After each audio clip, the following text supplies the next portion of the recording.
once they retire, unless they plan to die in office. I must commend my brother and our fourth president, Uhuru Kenyatta, for the dignity and decorum with which he has borne the insults and abuses for the sake of the stability of the nation, the peaceful coexistence of Kenyans, and the dignity of Kenya's presidency. I personally thank Uhuru for choosing to fly high when they have hit an extreme low. I call for respect of retired leaders, not because Uhuru is with us in Azimio. I say it because it is what I believe in. It is what civilized people should do and believe. It is what happens in civilized nations. Kenyans will recall that when NAC took power in 2002 and excited cabinet ministers bayed for the blood of the then retired President Daniel Arap Moi, I said no. I said no to the intended frustration of a man who had held various leadership positions right from before independence, ending up as our president for 24 years. As I said when we launched Azimio in Nakuru on 16th of August 2021, you must cleanse this land of the spirit of anger and bitterness, revenge and entitlement that the presidency continues to ooze.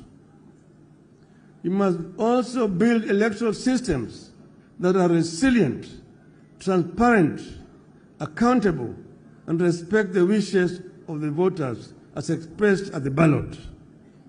We believe that when leaders and governments lack popular support, as is presently the case, accountability, empathy, democracy, and good governance cannot be expected, and the nation cannot move forward.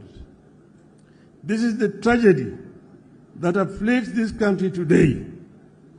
It is the reason enough for that well-known primitive voice in Kenya Kwanza to stop losing sleep over an imaginary handshake.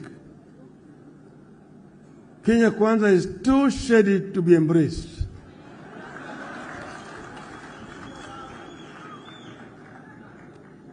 That is why we have agreed to give dialogue a chance. We embrace the talks to secure a good deal for Kenyans, and if the deal will not be forthcoming, Kenyans can be sure we will not pursue vain dialogue. Those who want to take over Jubilee are the same ones who live in the mortal fear over their positions and political future. They are the ones living in the nightmare of a handshake nobody is interested in. They want to destroy Jubilee not because it is weak, but because they recognize Jubilee is a force now and could be an even bigger force and a threat in the years ahead.